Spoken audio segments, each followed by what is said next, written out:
कि बिहार का पासवान जाग चुका है।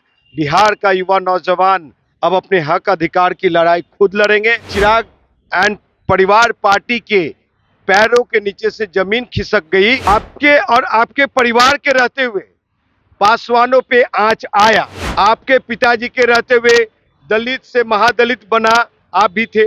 आपके रहते हुए टोला सेवक को में नौकरी मिला, दूसरे लोगों को पासवानों को नहीं मिला, वंचित रखा गया। जो हमारे समाज का बेटा, SC ST का बेटा, पासवान का बेटा जो सिपाही है, क्लर्क है, चपरासी है, IAS है, IPS है, इंजीनियर है, डॉक्टर है, बहुत से BDO है, CO है, उन लोग का प्रमोशन रुका पड़ा है। नरेंद्र मोदी से बात करेंगे, सरकार से बात कर, एक मंत्री कहेगा, ये शर्म की बात है। शर्म आती है ऐसे मंत्री से और ऐसे नेतृत्व से। एक इंटरव्यू के दौरान चिराग पासवान ने यह कहा कि पासवानों पर आंच नहीं आ सकती, लेकिन आपको पता चले कि कुछ हाल ही के दिनों में चौकीदार दाफेदार में कई सारे पासवान मौजूद थे, उन्हें लाठियों डंडों से पीटा गया। एक पासवान हमारे साथ हैं जिसमें राजकुमार पासवान है, उनसे जुड़ते हैं, जानते हैं कि जो चिराग पासवान कह रहे हैं कि पासवानों को तब पे आंच तक नहीं आ सकता है जब तक चिराग पासवान है, क्या कहेंगे इस पे? देखिए, चिराग पासवान जी ये अब समझ चुके हैं कि बिहार का पासवान जाग चुका है। बिहार का युवा नौजवान अब अपने हक अधिकार की लड़ाई खुद लड़ेंगे। और चिराग भाई के यूं कहें कि चिराग एंड परिवार पार्टी के पैरों के नीचे से जमीन खिसक गई, तो अब कह रहे हैं कि मेरे होते हुए किसी पासवानों पे आंच नहीं आ सकता। लेकिन इतनी लाठियां तो पड़ी, अब और लाठी वही तो बता रहा हूँ साहब, जब समाज पे जब जब खतरा आया है तो हम जैसे भाई लोगों ने, इंजीनियर राजकुमार पासवान ने लाठी खाया, बहुत सारे भाइयों ने लाठी खाया, हम जेल गए। और अब चिराग भाई, लेकिन चिराग भाई को एक चीज आपके चैनल के माध्यम से चिराग भाई को बताना चाहूंगा कि आपके और आपके परिवार के रहते हुए पासवानों पे आंच आया। आप कह रहे हैं कि नहीं आएगा, आया। वो कब कब आया आप जान लीजिए। आपको इतिहास भूगोल पता नहीं है भाई चिराग पासवान। आपके पिताजी के रहते हुए दलित से महादलित बना आप भी थे।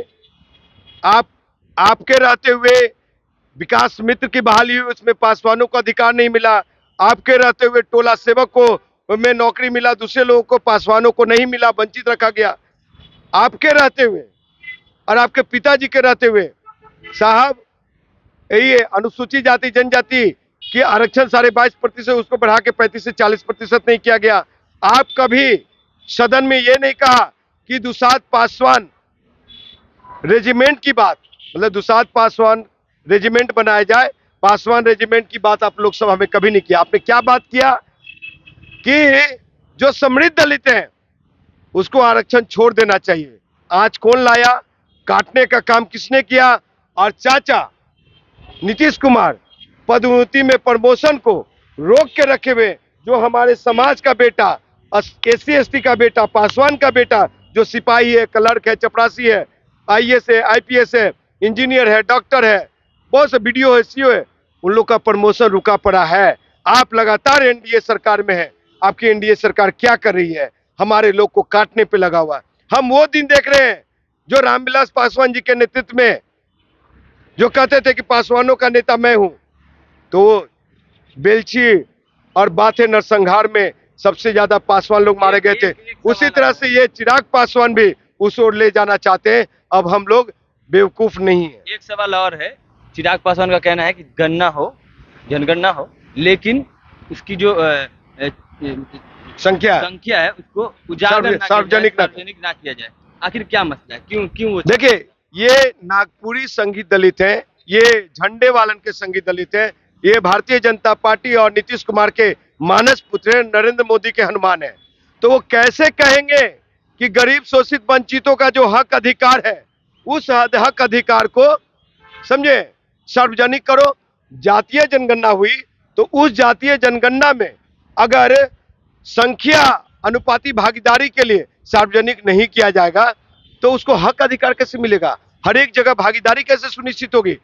चिराग पासवान साहब अपने परिवार के अलावा और अपनी फायदा के अलावा और कुछ नहीं सोचते हैं, इसीलिए वो जातीय जनगणना को सार्वजनिक करने से रोक। हाल ही के दिनों में चिराग पासवान चौकीदार दफेदार की बात कर रहे थे कि मुख्यमंत्री से हम मिले हैं और उनके रिजर्वेशन, मतलब उनके जो पूर्व में जो उनकी उसकी बात किए हैं चौकीदार, लेकिन जब चौकीदार दाफेदार रोड पे लाठी डंडा से पिटा रहे थे, प्रशासन के द्वारा उन्हें पीटा जा रहा था, तो ना चिराग पासवान ने एक ट्वीट किया, ना ही वो उनसे मिलने आए।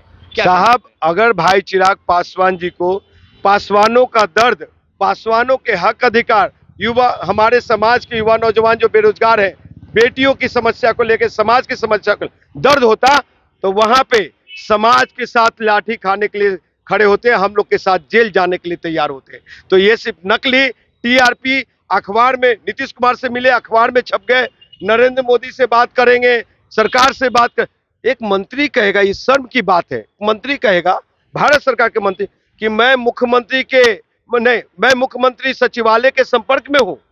वो हम जैसे लोग जो सड़क पे संघर्ष कर रहे हैं, वो जिला अध्यक्ष से बात करते हैं, एसपी से बात करता है, मुख्यमंत्री सचिवालय से बात करने की हैसियत होती है, और ये साहब कहते हैं कि मैं मुख्यमंत्री सचिवालय के संपर्क में हूं। शर्म आती है ऐसे मंत्री से और ऐसे नेतृत्व से, समझे। राजकुमार जी, एक लास्ट क्वेश्चन आपसे रहेगा कि आप जब आपको प्रशासन के द्वारा पकड़ा गया, अरेस्ट क्या किया। पिटाई पड़ी थी? जी हाँ, आपको बता दूं कि मैं बचाने के लिए भाग रहा था, उस समय मुझे भी एक डंडा लगा। वो आपके सभी चैनलों के कैमरा में कैद है, आप लोग के पास खबर है वो, लेकिन नहीं चली। आपको बता दूं कि पुलिस का डंडा समाज के लिए खाने के लिए कोई तैयार है तो आए मैदान में, सिर्फ वहां पे जाकर के जमीन खिसक रही है, सभी जिला से उनका कार्यकर्ता त्याग पत्र दे रहे हैं, तो अब शगुफा फेंक रहे हैं कि हम मेरे होते हुए पासवानों पे कोई आंच नहीं आने देंगे। ये झूठी खेती करना बंद करें।